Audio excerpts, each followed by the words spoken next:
అంటే వాళ్ళు ఏమంటున్నారంటే మల్లన్నని డిగ్రేడ్ చేసే ఆలోచనలో మల్లన్నని డిగ్రేడ్ చేస్తే లేదు మల్లన్న మీద పొలిటికల్ విమర్శ చేయడంలో భాగంగా కేటీఆర్ అట్లా మాట్లాడి ఉండొచ్చు కానీ దీన్ని ఈ రకంగా ఎందుకు చూస్తున్నారు? పొలిటికల్ మల్లన్నని ఎందుకు ఇప్పుడు అట్లా అనలే, ఒక పక్క బిట్స్ పిలాని ఇంకో పక్క పల్లి బఠాని. అంటే బిట్స్ పిలాని చెప్పిన ఉస్మానియా కాకతీయ అని ఎందుకు అనలేదు? అవును, బిట్స్ పిలాని అంటే గొప్పనా? అందులో చదివినోడు ఎవడికి పనికి వచ్చిండు? వాడు కుటుంబానికి, లేకపోతే వాడు ఏదో ప్రైవేట్ సంస్థలకి, బహుళజాతి సంస్థలకి, కార్పొరేట్ సంస్థలని డెవలప్ చేయడం కోసం పనికి వచ్చిండు. కానీ ఉస్మానియా కాకతీయ నుంచి ఉత్పత్తి అయినటువంటి మేధావులు ఎంతమంది, ఎంతమంది కవులు, ఎంతమంది కళాకారులు, ఎంతమంది న్యాయమూర్తులు, ఎంతమంది దేశ విదేశాల్లో ప్రఖ్యాతి పొందిన వాళ్ళు ఉన్నారు. ఈ సమాజం కోసం పనిచేస్తున్నారు వాళ్ళంతా. నేనేమంటున్నా, ఒక ప్రభుత్వ ఉపాధ్యాయుడి దగ్గర నుంచి గ్రామ స్థాయిలో విశ్వవిద్యాలయ ఆచార్యుడి వరకు వీళ్ళంతా ప్రభుత్వ పాఠశాల చదువుకున్న వాళ్ళే కదా. నువ్వు అప్పుడు ఏమనాలా? ఒక పక్క బిట్స్ పిలాని, ఇంకో పక్క కాకతీయ యూనివర్సిటీ, ఉస్మానియా యూనివర్సిటీ అనాలా? అనలేదు. పల్లి బఠానీ అన్నావు అంటే యూనివర్సిటీలని కించపరిచినట్టే కదా, మనోభావాలు దెబ్బతీసినట్టే కదా. అంటే నేను రాజకీయ లబ్ధి కోసం మాట్లాడటం కరెక్ట్ కాదు, అది పద్ధతి కాదు. దాన్ని ఉపసంహరించుకోవాలి. ఇప్పటికైనా మించిపోలేదు, లేకపోతే పట్టభద్రుల ఆగ్రహానికి గురి కావాలి. నేను ఏమంటున్నా, పోనీ మరి ఇప్పుడు రాకేష్ రెడ్డి మల్లన్న కాకతీయ యూనివర్సిటీలో బీపీడీ చేసిండు. నేను కూడా మొన్న హాస్టల్కి పోయినా మల్లన్నతో పాటు. ఆయన కూర్చొని ఆయన తిన్న హాస్టల్లో చదువుకున్న కాకతీయలో, మా ఓల్డ్ పీజీలో ఉన్నాడు, ఉస్మానియాలో ఉన్నాడు, బయట ఎక్కడైనా చదువుకోవచ్చు మల్లన్న. అనుబంధ కళాశాలలో చదువుకున్నాడు మల్లన్న. మా యూనివర్సిటీలో ఉన్నాడు ఉస్మానియా, నా ఓల్డ్ పీజీ హాస్టల్లో ఉన్నాడు మల్లన్న. నేను ఎన్నోసార్లు చూసిన ఆయన్ని. ఇప్పుడు అట్లాంటి నేనేమంటానంటే, బిట్స్ పిలాని చదివిన రాకేష్ రెడ్డి, మల్లన్న కాకతీయ, ఉస్మాన్ మల్లన్న. మరి బిట్స్ పిలాని గ్రాడ్యుయేట్స్ అందరూ రాకేష్ రెడ్డి కోటేస్తారు. అందులో అయినోడు కాకతీయ, ఉస్మానియా, మహాత్మా గాంధీ చదివిన వాళ్ళు అందరూ కూడా మల్లన్న కోటేస్తారు. మరి ఓకేనా, సిద్ధమేనా? ఎందుకు మాట్లాడతారు అట్లా? ఎందుకు తారతమ్యాలు తీసుకొస్తారు? ఇక్కడ కూడా వివక్షనా? అంటే గవర్నమెంట్ స్కూల్లో చదివేవాడు, ప్రైవేట్ స్కూల్లో చదివినవాడు తెలియగలవాడా? ప్రైవేట్ పాఠశాల చదివినోడు తెలియగలవాడా? లేకుంటే ప్రైవేటు బిట్స్ పిలాన్ లాంటి చదివినోడు గొప్పోడా? అంటే మా గవర్నమెంట్ కాలేజ్ చదివినోడు గొప్ప? ఆయన ఏమంటున్నాడంటే ఆయన గొప్ప విద్యావంతుడు అంటే ఈయన విద్యావంతుడు కాదా? ఆయన విద్యావంతుడు కరెక్టే, బిట్స్ పిలాన్ చదివిండు, బీటెక్. జేడి లక్ష్మీనారాయణ మాట్లాడింది కూడా వినిపిస్తున్నారు కదా, ఇట్లాంటి మేధావులు కూడా ఈయనకే సపోర్ట్ చేస్తారు. ఎవరైనా తల తక్కువ వాళ్ళు వాళ్ళంతా. జేడి లక్ష్మీనారాయణ కూడా ఒక ఆయన అండి. పోయి ఆడకి చెప్పిండు, ఎవరికో బర్రెలెక్కకు మద్దతు ఇచ్చిండు, ఇంకాడికో పార్టీ పెట్టి మాట్లాడటం ఏంటంటే అసలు ఆయన పోటీ చేయొచ్చు కదా మరి జేడీ లక్ష్మీనారాయణ? చేయొచ్చు కదా. ఎందుకండి వాళ్ళ చేతకాని పనులన్నీ ఇవన్నీ?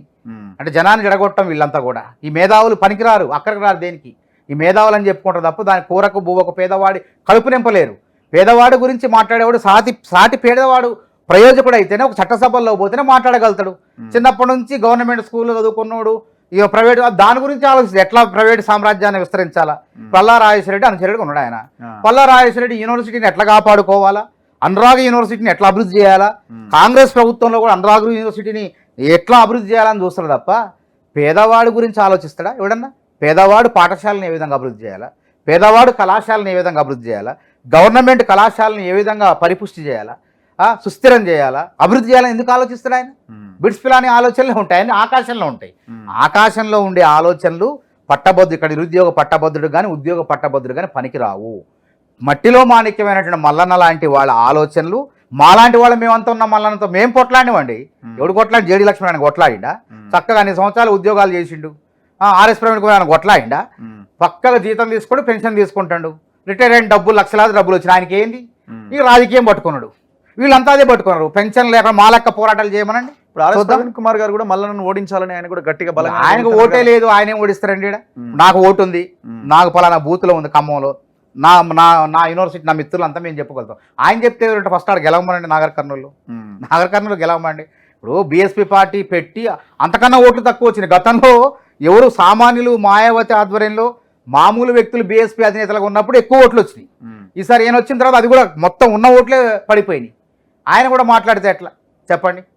ఆయన కూడా మాట్లాడడానికి అర్హత లేదు. వీళ్ళంతా పేదవాడు కడుపు నింపలేని వాళ్ళు. వీళ్ళంతా మేధావులు. వాళ్ళ మేధావుతనం ఎవరికి పనికిరాదు. వస్తుందే వాళ్ళ మేధావులు, వాళ్ళ పప్పులో కాలు వాళ్ళే వేసి వాళ్ళు తప్పులు చేసి ప్రజల్లో విఫలం చెందారు. వాళ్ళంతా కూడా విఫలమయ్యారు. ఈ జేడీ లక్ష్మణ్ ఆయన ఒక ఎంపీ కూడా పోటీ చేయలేడు. చేసిండ మొన్న ఏమన్నా? అంతకుముందు చేసి మరి ఎందుకు చేయలేదు? పార్టీ పెట్టి ఎందుకు చేయలేదు ఆయన? చేతగానే ఆయన ఈ మల్లన్న గురించి మాట్లాడుతున్నా ఆయన. ఎందుకండి వీళ్ళకి ఎందుకు రాజకీయాలు? ఎందుకు అవసరమా అంటే భయంకరమైన ట్రోల్స్ నడుస్తున్నాయి కదా మల్లన్న మీద మొత్తం సోషల్ మీడియా. కావాలని కాచిన చెట్టుకే రాళ్ళదెబ్బలు. మల్లన్న అంటే ఓ భయం ఉంది. మల్లన్న 14లో పోటీ చేసింది. మేము ఉన్నాం కాంగ్రెస్ పార్టీ తరఫున, మా మద్దతుతో కాంగ్రెస్ పార్టీ ఆయనకు అభ్యర్థిగా సపోర్ట్ చేసింది. సరే అప్పుడు టికెట్ 14,000 ఓట్లు 15,000 ఓట్లు వచ్చినాయి. మళ్ళీ ఆగలే మల్లన్న. మళ్ళీ రెండోసారి స్వతంత్ర అభ్యర్థిగా పోటీ చేస్తే కోదండరాం సార్ని, ఇటు బీజేపీ అభ్యర్థిని, మా కాంగ్రెస్ అభ్యర్థిని అందరినీ కూడా ఢీ కొట్టి దాదాపు 1,70,000 ఓట్లతో ఆ రోజు పల్లా రాజేశ్వరరెడ్డి గెలుపు కాదు అది. అవి అక్రమ తప్పుడు ఓట్లు అంటే దొంగ ఓట్లు తయారు చేయించుకొని మమతా మెడికల్ కళాశాలలో ఆయన యూనివర్సిటీల్లో కూర్చొని అప్పుడు ప్రభుత్వం ఉంది కాబట్టి ఆటలు సాగిన. ఇప్పుడు జాగమని చూద్దాం, దొంగ ఓట్లతో గెలవమని చూద్దాం. సాధ్యం కాదు అది. పల్లా రాజేశ్వరరెడ్డి వల్ల ఏం ప్రయోజనం అయింది? ఏ పట్టభద్రుడికి ప్రయోజనం వచ్చింది చెప్పండి? ఏమైనా ఉపయోగం అయిందా? ఏమైనా ప్రతి కొత్త యూనివర్సిటీని పట్టుకొచ్చిండ్రా?